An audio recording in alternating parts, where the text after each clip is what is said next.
Welcome to the Engineering Influence podcast presented by the American Council of Engineering Companies and sponsored by the ACEC Life Health Trust.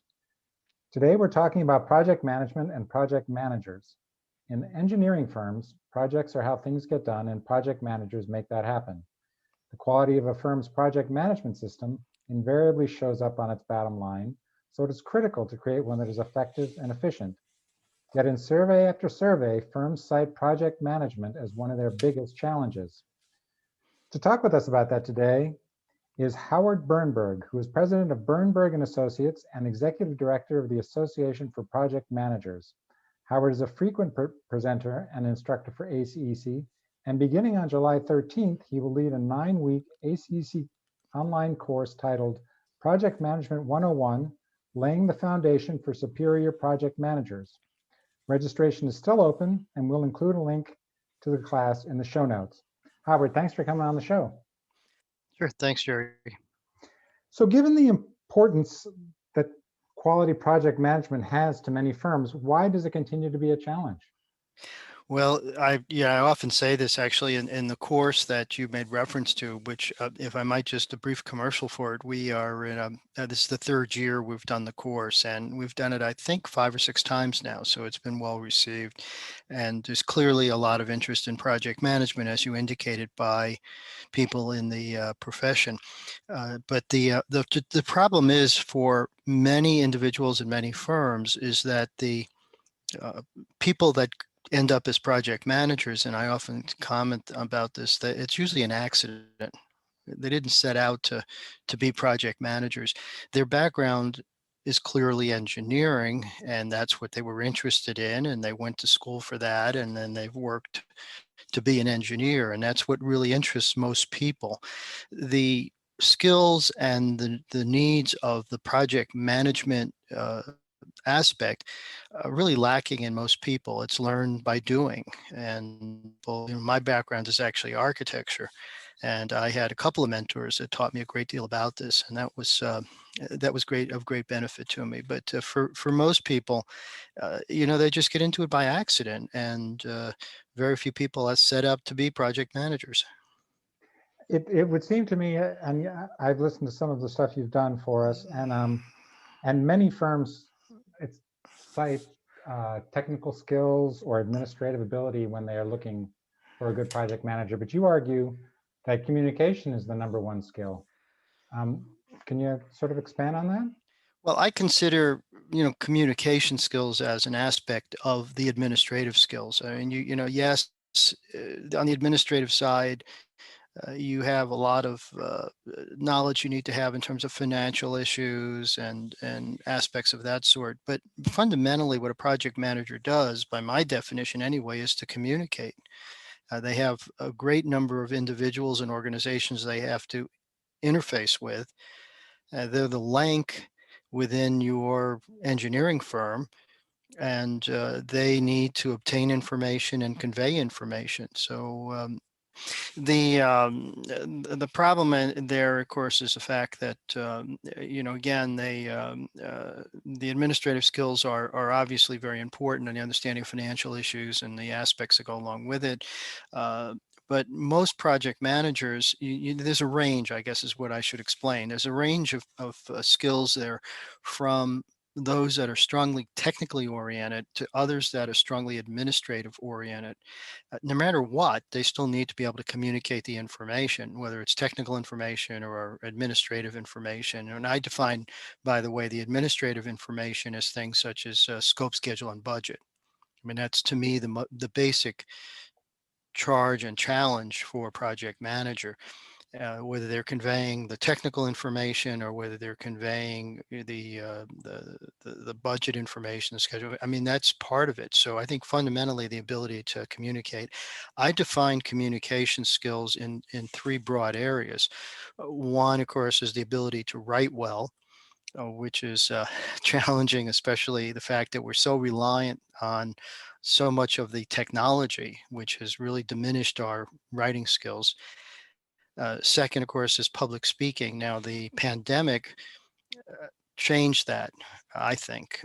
We used to see that people would go to public hearings, or they'd go to client organizations or potential client organizations, or whatever, and have to get up in front of an audience and either explain their design, or defend, in some cases, decisions that were made. I mean, on and on like that. And that's changed because of the pandemic, where that really declined dramatically. It doesn't mean it's not going to be that in the future, that it doesn't mean that people are going to not have to get up in front of an audience and defend things, publicly, or make a presentation.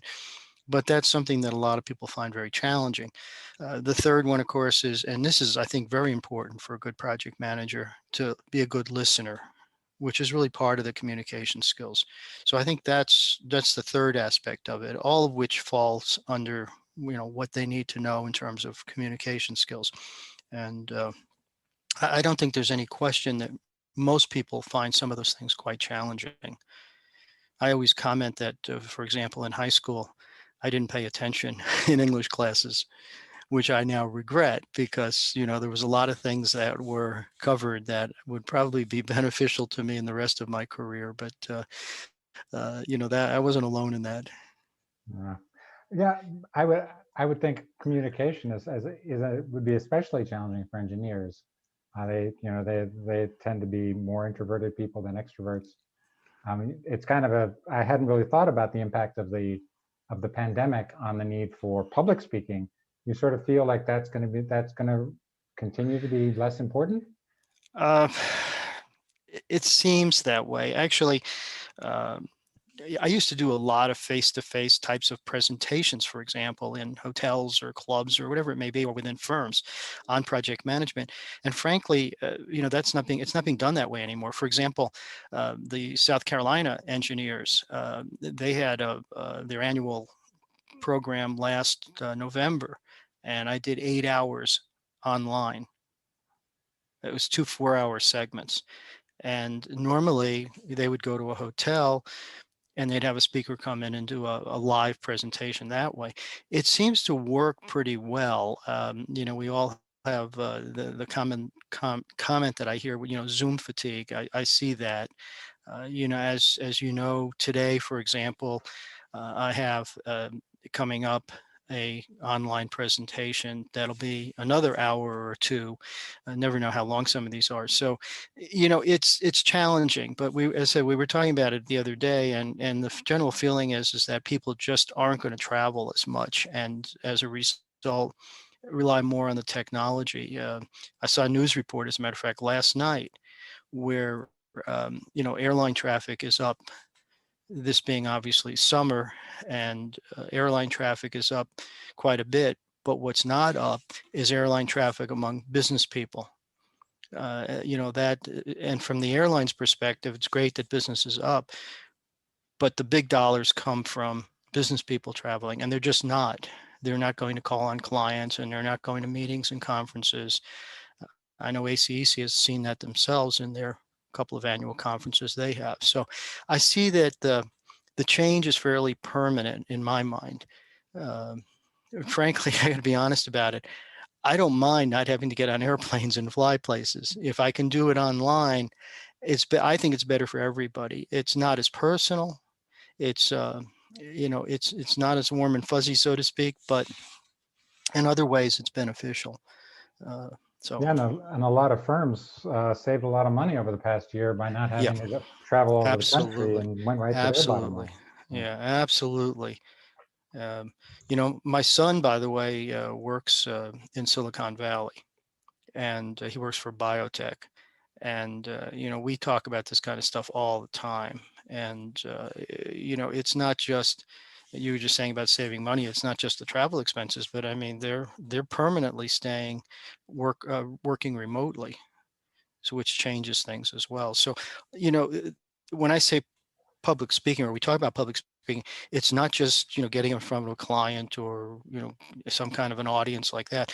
It's really a matter. Your audience could be your own project team, and Yes. that has changed with Zoom and that sort of thing. So there's a lot of things like that. How this is going to develop over the next few years is hard to say, but I think there's very fundamental changes. those fundamental changes, have they had any change on, in your view, on the process of project management, or is it still the same, just more remote? Well, it's more challenging in a lot of ways. One subject that again I've talked with my son about this is the fact that, uh, and I was a beneficiary of this, as I mentioned in my career, was being mentored by a more experienced project managers. Mentoring is more difficult when you're remote, obviously, because you just can't in an instant get together or walk down the hall or go into somebody's office. I mean, it really changes the dynamics. That's a concern I have, is in terms of the mentoring process in particular, that people that are coming along and learning about this, and even again I see this, teams have changed as a result in the dynamics that go on there. Some make up for it. They have, and I've seen this with my son with the biotech he works for. They have Friday afternoon get-togethers. It's remote, it's Zoom, but they still have their cocktails or whatever, and have their social hours. So people are trying to compensate for it, but it's challenging. Are So there, okay, so people are process. If you have a good process and poor people, or if you have a poor process and good people, which one outweighs which? Jerry, your question, of course, about is it people or process? Well, obviously, it's going to be some of each. But what happens is that a lot of companies, even very large companies, they have a system in place, and it becomes somewhat ossified. They don't change. They don't adapt. They've been doing it a certain way for so long, and that's where they stay. In other cases, what happens is that they're so busy doing the work that nobody actually can sit back and reflect about, could we be doing this process more effectively, more efficiently, even to the point of what kind of person do we have in the project management role. The project managers come out of the technical side, with the technical aspects being most important, not the other skills that are required, which is more of the administrative, communication, soft skills as well. There's not always a balance there. But my particular concern is really a matter of sometimes the system just becomes locked in place. You also find, and I see this even with large firms, and which they may have multiple offices, they may have a lot of locations, they may have a lot of disciplines, and sometimes the location, which could be an office in Chicago or New York or wherever, those offices are handled sometimes by a senior person. It could be a partner, principal, whatever, somebody else. And they run it almost like a small office, almost like, it's their little kingdom in a sense. And they're not always willing to change things and make it differently. Do it differently, I should say. So that's another problem that you run into with even particularly in the larger firms. I've seen this repeatedly. And I had an experience with one large firm where I was brought in to help change their system and do some educational programs. And what happened was is that we had a planning committee. We met for better part of a year in preparation for a trial run on this in the fall. And I was assured over and over again that everyone had bought into it, that the senior people were well aware of it, and they wanted to make these changes and whatever. So they brought everybody together, the senior people. We get to the session. About an hour into it, it became real apparent that these people had no idea why they were there. They had no idea what had been discussed. They had no idea what the intention of it was, and they were just threatened. Their view was that, well, wait a minute, and they came from all over the country. Their view was, you're going to change the way I'm doing things. You're going to change, you're going to lessen my control. You're going to make things different. And they got into some pretty heated arguments. I just sat and listened. And then the president of the firm finally called a halt to it. So, and it was not a good experience for anybody. And that's not unusual to see. It's bad enough in closely held firms where, my name is John Smith and my name is on the door and I started the firm and it's going to be my way or the highway. In the large firms, sometimes you see the same thing, even if it's like, third generation. So it's challenging. So I'm not sure I'm answering your question, but I'm venting a little bit there. So That's fair. It's always good to vent. An issue that you do talk about in your programs is the difference between authority and responsibility. That project managers are often given responsibility but don't have any Yeah. authority. Well, how does that balance out? Well, that is a wonderful question. I often describe project managers as victims. I use that word in the presentations because they're in a situation where they're expected to get the job done, but they don't have any control over resources. They're not involved even in the overall planning process. And another project comes along, and whoever the marketing person or principal or somebody made promises about that, we'll get it done by the end of next week. And all of a sudden, you're pulling 4 people off my project team to get that one done. And what does that do to me? So they very often end up where, they have the responsibility and they're held accountable, but they really don't control resources. And that is very, very difficult. And sometimes the other part of that, and I've seen this too, actually, I was a victim of it, where you have individuals as project managers who make a decision, communicate the information, and then somebody senior comes along and says, oh, no, we're going to do it differently. Well, they undercut the authority of the project manager and they diminish the project manager. So the result of it is that it's almost human nature. You're going to stop making decisions if you're constantly being countermanded and reprimanded and whatever. So that diminishes the project manager too. So it's a real challenge. Basically, somebody has to be the adult in the room, and unfortunately, very often that's not the senior people. They, for whatever reason. And is it just a question that they're not willing to cede the authority to the project manager? What's the reasoning there? Well, there's a variety of factors that I see.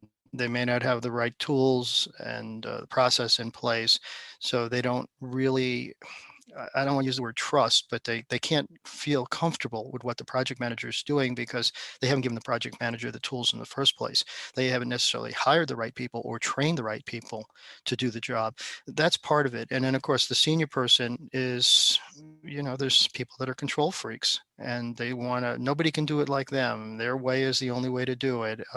They know better than anyone else. And not a lot of cliches there, but that's unfortunately the fact.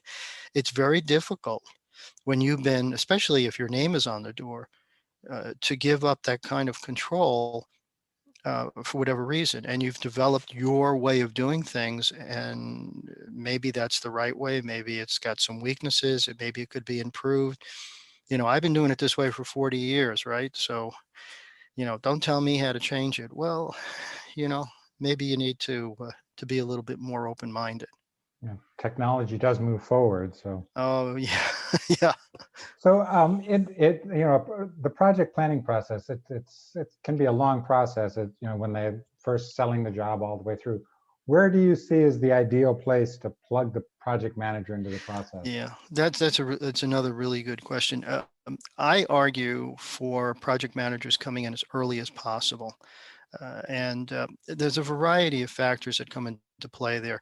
First of all, you need to make sure that the project manager or the proposed project manager can work with that client and that the client can work with that project manager. I mean, you're in a relationship business and people forget that you're not just doing formulas and calculations and drawings and whatever. This is part of the communication issues. It is a relationship business, and therefore you need to try to establish that as early as possible. Smart clients, and I've worked with a lot of large organizations, one of the things that they should put in, they don't always, but they should put in their RFPs, the request for proposals or qualifications, whatever, is tell me who you're proposing to be the project manager, because I want to make sure that I'm comfortable with that person, that I have confidence in their ability and skills and so forth. On the architectural side, I used to see this where a firm would be hired because of a certain designer. They had a reputation or they had recognition. And as a result, the client may hire that particular architectural firm because of that designer. And as a result, that has to be stipulated in some cases in the contract. and that becomes a contract term. So if Jerry, you're the project manager and then you're not there anymore, you've broken the contract, you violated the contract terms. So I've seen clients actually get to that extreme. Is that a great idea? I'm not an attorney, so I'm not going to comment, but certainly, that's an issue that comes up. So, I argue for the proposed project manager involved during the marketing process and to have a role in the presentations and the rest of it, not brought in. And too many firms do this. Bring a project manager in after the contract is signed and all the commitments are made to the client. Now, the rationale on the part of the firms is that, well, we don't know who's going to be available. My opinion is you don't assign people based on availability. You assign them based on the needs of the project.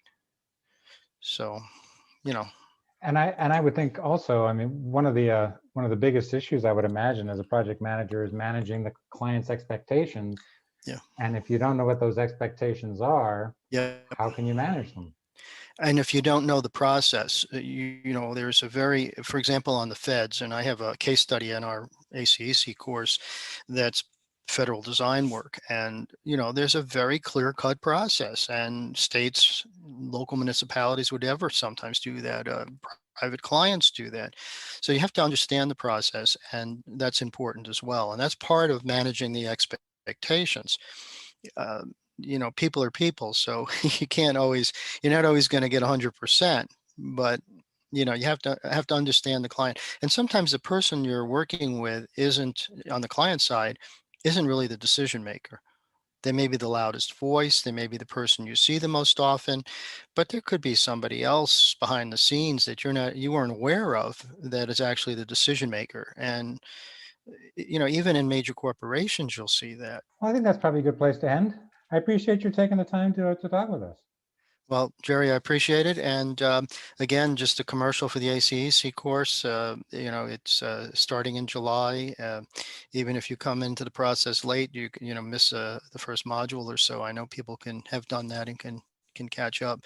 And it's a proven course. It's we usually get lots of people signed up for it. So and it's a good way to get the information. Well, we'll have a link in the show notes for more information about the course. And you've been listening to the Engineering Influence podcast presented by the American Council of Engineering Companies and sponsored by the ACEC Life Health Trust. Thanks for listening.